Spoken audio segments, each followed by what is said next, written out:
एक शहर में एक व्यक्ति रहता था जिसका नाम मंकू था।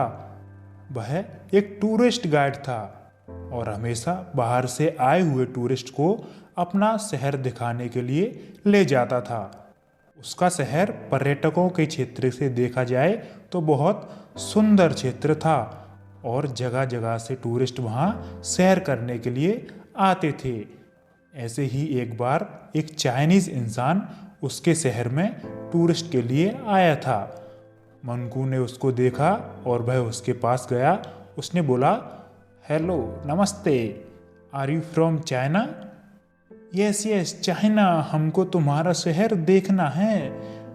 अरे अरे वाह, आपको तो हिंदी भी आती है। हाँ, मेरा वाइफ इंडिया से है। आप सभी इंसान के पास आए हैं। मैं आज आपको अपने शहर का पूरा गाइड देने वाला हूँ। मैं सिर्फ 500 रुपये में आपको पूरा शहर घुमा दूंगा। गुड गुड, हाँ चलो चलते हैं। मंकू पूरे दिन उसके साथ जाता है और उसे अपना शहर घुमाता है और अपने शहर की अच्छी अच्छी जगह उसे दिखाता है। वह चाइनीज आदमी 2 दिन के लिए अब उसके शहर आया होता है और 2 दिन लगातार मंकू उसे अपने शहर की लगातार पुरातात्विक जगहों पर घुमाता है। 2 दिन बाद वो चाइनीज व्यक्ति वापस अपने चाइना चला जाता है, लेकिन उसके जाने के ठीक बाद मंकू की तबीयत धीरे धीरे खराब होने लगती है। उसे धीरे धीरे सर्दी, खांसी और जुकाम होने लगता है। वह अपने घर पर आराम करने के लिए रुक जाता है। मंकू का एक बहुत पक्का दोस्त होता है जिसका नाम होता है नीलेश। नीलेश मंकू से मिलने उसके घर आता है। हाँ क्यों मंकू, हाँ क्या हुआ तुझे, तू ठीक तो है ना? नहीं भाई नीलेश, अभी भी बहुत ज़्यादा बुखार और सर्दी है, जा ही नहीं रही। हाँ, तुमने डॉक्टर को दिखाया या नहीं? कोरोना वायरस का आतंक चल रहा है, एक बार डॉक्टर को जरूर दिखाना चाहिए तुम। क्या बात कर रहे हो नीलेश, मुझे कोई वायरस नहीं है। मेरे शहर में कहाँ से वायरस आ जाएगा? हाँ ऐसे मत बोलो रहमा, अपने शहर में बाहर से बहुत सारे लोग घूमने आते हैं, क्या पता कौन वायरस ले आया हो।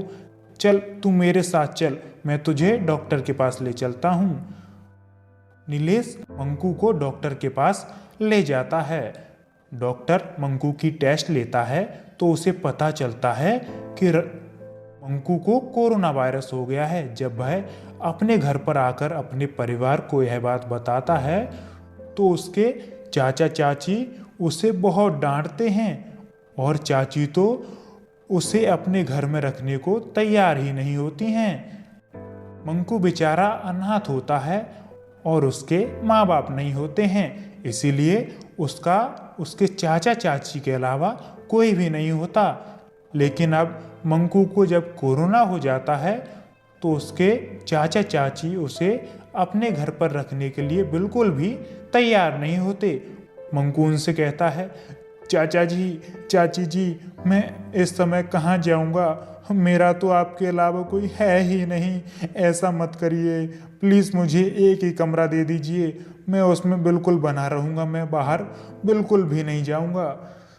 देखो बेटा रामा, तुम्हारी वजह से ही अगर हमारे बच्चों को भी कोरोना वायरस हो गया तो बहुत दिक्कत हो जाएगी। तुम कुछ दिन के लिए कहीं और रह लो, हम तुम्हें अपने घर अभी इस हालत में नहीं रख सकते। मंकू अपना सामान लेकर घर से बाहर चला जाता है।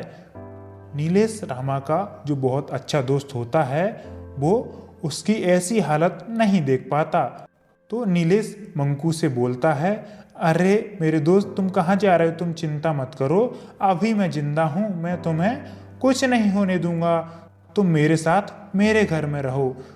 नहीं नीलेश, मैं ऐसा नहीं कर सकता, यदि तुम्हें भी कोरोना हो गया तो मैं खुद को कभी भी माफ़ नहीं कर पाऊंगा। हाँ, मुझे कोरोना नहीं होगा, कोरोना वायरस से खुद को कैसे दूर रखना है मुझे ये सब कुछ पता है। तू चल मंकू, मेरे घर चल। नीलेश मंकू को अपने घर ले आता है और वह उसे अपने घर ही रखता है। नीलेश मंकू को हर दिन डॉक्टर के पास ले जाता है और उसका अच्छी तरीके से टाइम टू टाइम दवाई भी देता है। धीरे धीरे मंकू की तबीयत ठीक होने लग जाती है, लेकिन अचानक ही मंकू के दोस्त नीलेश की तबीयत खराब होने लग जाती है। मंकू को इस बात का डर होता है कि कहीं नीलेश को भी तो कोरोना वायरस नहीं हो गया, और इसीलिए मंकू नीलेश से कहता है, नीलेश तुम्हें भी सर्दी जुकाम हो गया है, चलो डॉक्टर के पास चलते हैं। क्या मेरी वजह से तुम्हें कोरोना हो गया तो मैं खुद को कभी माफ नहीं कर पाऊंगा। वो उसे डॉक्टर के पास ले जाता है और इस बार डॉक्टर नीलेश का चेकअप करता है और टेस्ट के लिए उसके सैंपल्स लेबोरेटरी में भेज देता है।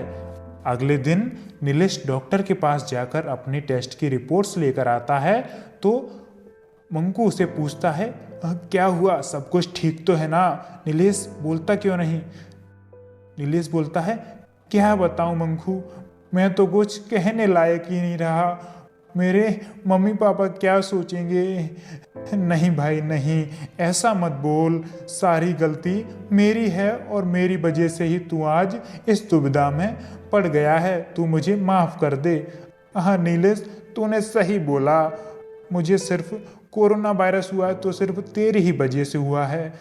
मंकू कहता है, तू सही बोल रहा है, इसकी वजह मैं ही हूँ। एक मिनट, तुझे सिर्फ लू है, कोरोना नहीं है, तो ये तो बहुत बड़ी खुशखबरी दी है दोस्त।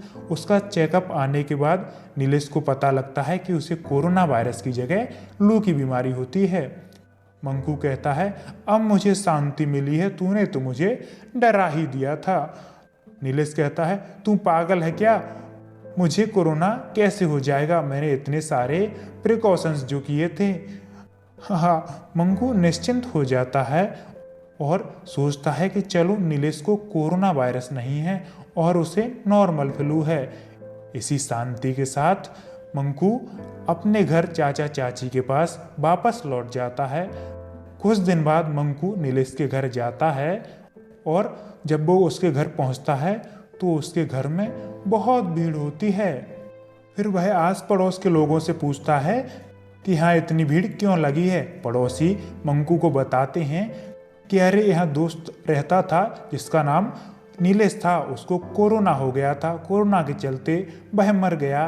मंकू के पैरों तले से जमीन खिसक जाती है और वह सोचता है कि नीलेश ने मुझे झूठ कहा था, उसे लू की बीमारी है, उसे कोरोना वायरस ही था, ताकि उसने मुझसे झूठ इसलिए बोला कि ताकि उसका दोस्त मंकू उसे खुद के लिए जिम्मेदार ना बताए।